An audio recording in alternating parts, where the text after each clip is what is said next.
بسم اللہ الرحمن الرحیم۔ مکہ میں نبی کریم صلی اللہ علیہ وآلہ وسلم کو اسلام کی دعوت دیتے ہوئے 10 سال گزر چکے تھے۔ مکہ کے گلی کوچوں میں ہر طرف اسلام کے چرچے تھے۔ بہت سے مرد اور بہت سی عورتیں مسلمان ہو چکی تھی، کچھ بچے بھی مسلمان ہو چکے تھے۔ پیارے نبی صلی اللہ علیہ وآلہ وسلم کی زبان مبارک میں یہ اثر تھا کہ جو بھی آپ کی زبان سے حق کی آواز سنتا آپ کے ساتھیوں میں شامل ہو جاتا اور آپ صلی اللہ علیہ وآلہ وسلم پر جان چھڑکنے لگتا۔ یہ حالات دیکھ کر مکے کے کافر بہت جھنجھلاتے تھے۔ رسول اللہ صلی اللہ علیہ وآلہ وسلم کو جادوگر کہتے اور لوگوں کو روکتے اور ان پر زور ڈالتے کہ ان کی باتیں نہ سنو۔ انہی دنوں یمن کے ایک مشہور شاعر طفیل رضی اللہ تعالیٰ عنہ مکے میں آئے۔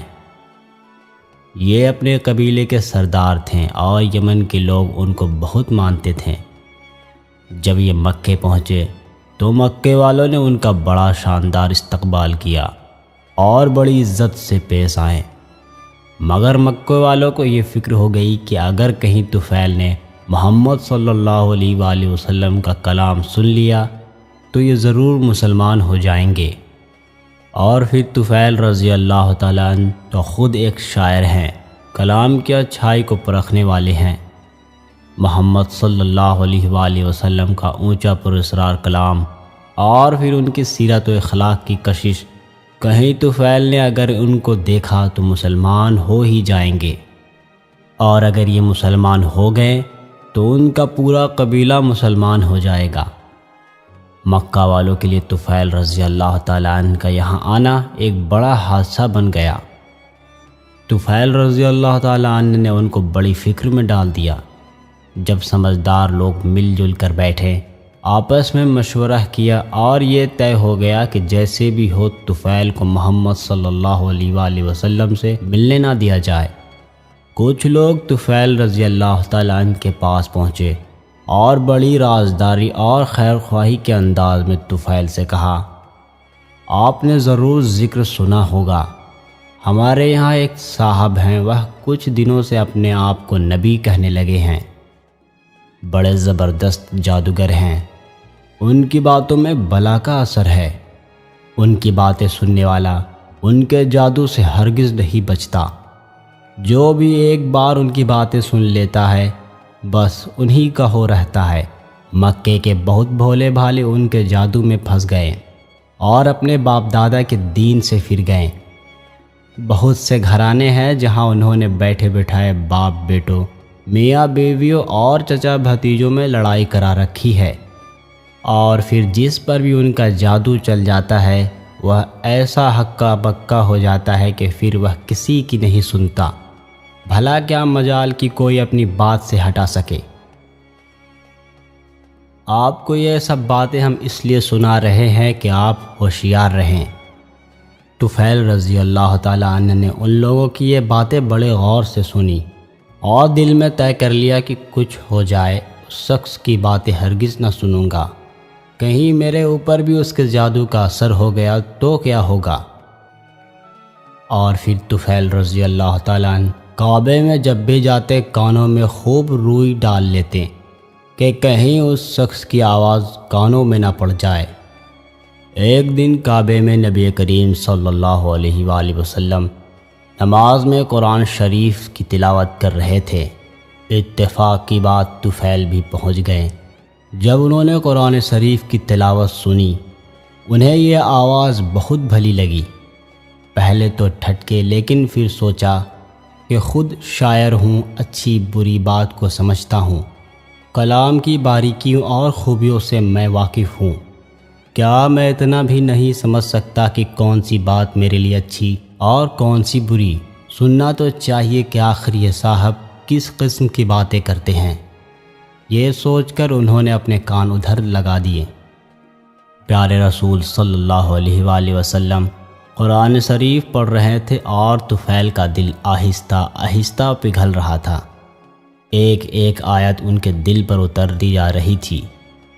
رسول اللہ صلی اللہ علیہ وآلہ وسلم نے نماز ختم کی اور گھر جانے لگے۔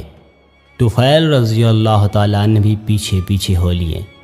رسول اللہ صلی اللہ علیہ وآلہ وسلم جب اپنے دروازے پر پہنچے تو ایک آواز آئی، حضرت مجھے بھی اندر چلنے کی اجازت دیجیے۔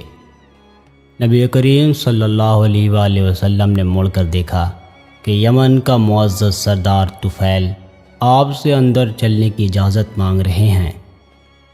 رسول اللہ صلی اللہ علیہ وآلہ وسلم نے بڑے عزت سے انہیں گھر کے اندر لے گئے، اپنے پاس بٹھایا اور آنے کی وجہ پوچھی۔ طفیل رضی اللہ تعالیٰ عنہ نے اپنی پوری آپ بیتی سنائی۔ پیارے نبی صلی اللہ علیہ وآلہ وسلم نے بڑی دلچسپی سے طفیل رضی اللہ تعالیٰ عنہ کی باتیں سنی۔ پھر طفیل رضی اللہ تعالیٰ عنہ نے کہا، حضور مجھے اپنی کچھ باتیں سنائیے۔ رسول اللہ صلی اللہ علیہ وآلہ وسلم نے قرآن کی چند اثر بھری آیتیں پڑھ کر سنائی۔ طفیل رضی اللہ تعالیٰ عنہ بڑے غور سے قرآن کی آیتیں سن رہے تھے اور انہیں ایسا معلوم ہو رہا تھا کہ دل کی سیاہی دھل رہی ہے، غفلت کے پردے اٹھ رہے ہیں اور حقیقت کا جمال ان کی آنکھوں کو روشن کر رہا ہے۔ جب پیارے رسول صلی اللہ علیہ وآلہ وسلم تلاوت فرما چکے تو طفیل نے کہنا شروع کیا، اس خدا کی قسم جس نے مجھے مٹی سے بنایا، میں نے عرب کا ایک سے ایک اچھا کلام سنا ہے، مگر آج تک ایسا اونچا معزز اور پاکیزہ کلام کبھی نہیں سنا۔ یہ کلام تو سراسر ہدایت ہے، اس سے منہ موڑنا ہدایت سے منہ موڑنا ہے۔ خدا کی قسم یہ کسی انسان کا کلام نہیں، یہ انسانوں کے پیدا کرنے والے خدا کا کلام ہے۔ طفیل کہے جا رہے تھے اور رسول اللہ صلی اللہ علیہ وآلہ وسلم کا دل ان کی ہدایت پر باغ باغ ہو رہا تھا۔ پھر آپ نے طفیل رضی اللہ تعالیٰ عنہ کو اسلام کا کلمہ پڑھایا اور ایمان کے نور سے ان کے سینے کو جگمگا دیا۔ یمن کا یہ معزز مہمان اب ایمان کی عزت بھی پا چکا تھا۔ مکے میں داخل کے وقت صرف دنیا کی عزت حاصل تھی، اب اسے دین کی عزت بھی حاصل ہو گئی۔ جب طفیل رضی اللہ تعالیٰ عنہ نے یمن کو واپسی کا ارادہ کیا تو پیارے رسول صلی اللہ علیہ وآلہ وسلم سے عرض کیا، حضور میرا سینہ تو نور ایمان سے جگمگا اٹھا، لیکن میرا قبیلہ اور گھر کے لوگ تو کفر کے اندھیروں میں پڑے ہیں۔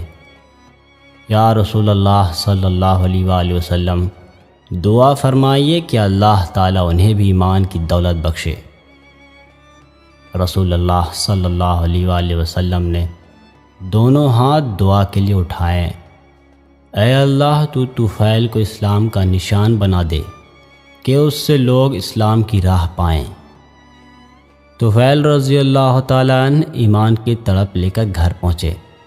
بوڑھے والد سے ملاقات ہوئی۔ طفیل بولے، ابا جان میں کفر کے اندھیروں سے ایمان کی روشنی میں آ گیا ہوں۔ ابا اب میرا آپ کا کوئی رشتہ نہیں، میں مکے کے رسول پر ایمان لے آیا ہوں۔ اب میرا رشتہ صرف اسی شخص سے ہے جو اس رسول کا کلمہ پڑھے اور اسلام کو اپنا دین مانے۔ طفیل رضی اللہ تعالیٰ عنہ کی یہ دل سے نکلی ہوئی باتیں سن کر والد سوچ میں پڑ گئے۔ اچھا، ایمان میں یہ قوت ہے کہ اس سے باپ بیٹے کا رشتہ بھی ختم ہو سکتا ہے؟ کیا ایمان کا رشتہ باپ بیٹے کے رشتے سے بھی زیادہ ہے؟ طفیل کے باپ عمر دوسی نے سوچا اور اپنے بیٹے سے کہا، طفیل لاؤ ہمیں بھی سناؤ اور اس رسول کی باتیں۔ طفیل رضی اللہ تعالیٰ عنہ نے سمجھا کر باپ کو اسلام کا پیغام سنایا۔ حق کی کشش نے کام کیا اور بوڑھے باپ نے بیٹے سے کہا، طفیل بیٹے تم میرے بیٹے ہو اور میں تمہارا باپ ہوں، میں بھی اسی نبی پر ایمان لاتا ہوں جس پر تم ایمان لائے ہو۔ طفیل رضی اللہ تعالیٰ عنہ کی آنکھیں خوشی سے بہہ پڑی اور بولے، ابا جان چلیے غسل فرما لیجئے اور اسلام کا کلمہ پڑھ کر اللہ کے پیارے بن جائیے۔ عمر دوسی نے غسل کیا، کلمہ شہادت پڑھا اور اسلام کی دولت سے مالا مال ہو گئے۔ باپ کے بعد محبت کرنے والی بیوی سے ملاقات ہوئی۔ بیوی کو دیکھ کر طفیل کی آنکھوں میں محبت کے آنسو آ گئے، مگر وہ فوراً ہی سنبھلے اور بیوی سے کہا، اب ہمارا تمہارا کیا رشتہ؟ میں تو مکے والے نبی پر ایمان لا چکا اور تم ایمان کی روشنی سے محروم ہو۔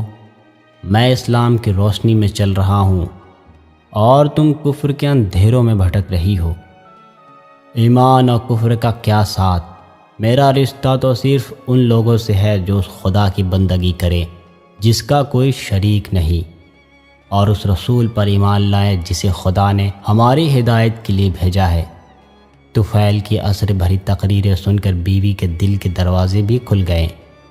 حق کی کشش نے اسے بھی کھینچا اور وہ کہنے لگی، پیارے شوہر، آپ میرے شوہر ہی ہیں اور میں رہتی زندگی تک آپ کی رفاقت ہی میں رہوں گی۔